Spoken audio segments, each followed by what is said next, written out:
O poder acredita que a obediência é um recurso infinito, até que o último grão de trigo é arrancado da mesa de quem o plantou. Em 1323, o Condado de Flandres não era apenas uma terra de tecelões e canais, mas um barril de pólvora selado pela ganância de um conde que falava francês e governava com o estômago. Luís I precisava de recursos para sustentar sua política e obrigações com a coroa francesa, e decidiu que o suor do camponês era a moeda mais barata do reino.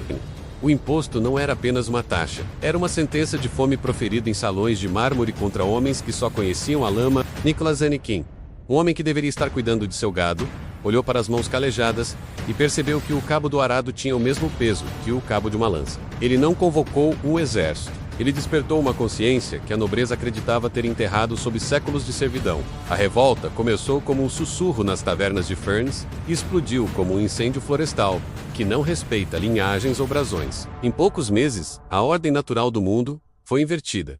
O senhor fugia, e o servo ocupava a cadeira de carvalho. O paradoxo do controle é que quanto mais se aperta o punho, mais a autoridade escorre entre os dedos, como areia seca.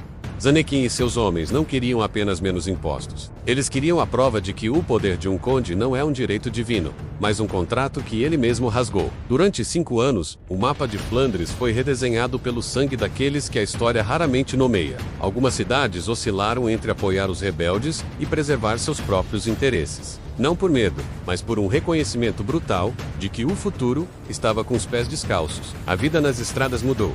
Onde antes passavam coletores de impostos escoltados, agora circulavam milícias de vilarejos protegendo o pão que eles mesmos produziam. Nos mercados, o silêncio da incerteza substituiu o barulho das transações.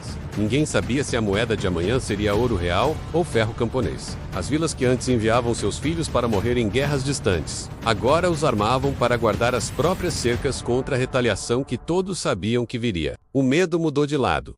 Não era mais o medo do chicote do feitor, mas o medo nobre do olhar coletivo de uma multidão que perdeu o respeito. Pode o sustento de muitos ser sacrificado pela vaidade de um só? Luís I, humilhado e exilado, correu para os braços de seu suzerano, o rei Filipe da França, implorando por uma lição de ferro. A cavalaria francesa, a elite militar da cristandade, foi convocada para esmagar homens que até ontem limpavam seus estábulos. Para os nobres, não era uma guerra, era uma caçada necessária para restaurar a ordem de um mundo que ousou pensar por si mesmo. Em agosto de 1328, os dois mundos colidiram sob o calor opressor de Kessel. Zanekin sabia que não havia rendição possível para quem desafiou a coroa. A única saída era a vitória ou a terra que eles tanto amavam. A estratégia camponesa era audaciosa. Um ataque surpresa ao acampamento real, enquanto os nobres jantavam, acreditando na própria invencibilidade. Por um momento, o impossível pareceu acontecer.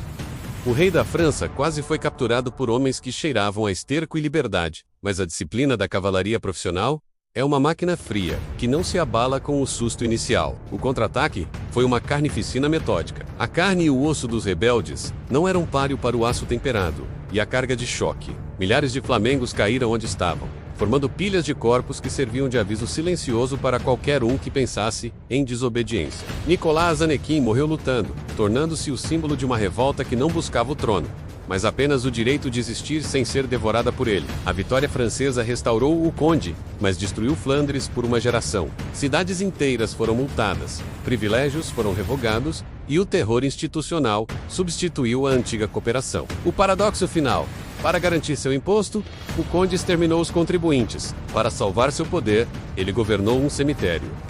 A revolta de Flandres nos ensina que o silêncio do povo não é consentimento. É apenas o tempo que o arado leva para se transformar em arma. Mesmo séculos depois, a tensão entre quem produz e quem extrai permanece a mesma, mudando apenas de traje e de discurso. A história não se repete, mas ela rima com a mesma dor de quem sente o peso da mão do Estado em seu prato vazio. Até onde um homem pode ser empurrado antes de decidir que não tem mais nada a perder, a não ser as suas correntes? O que você faria se o preço da sua lealdade fosse a sua própria sobrevivência? História sob tensão, em até 8 minutos. Sem alívio.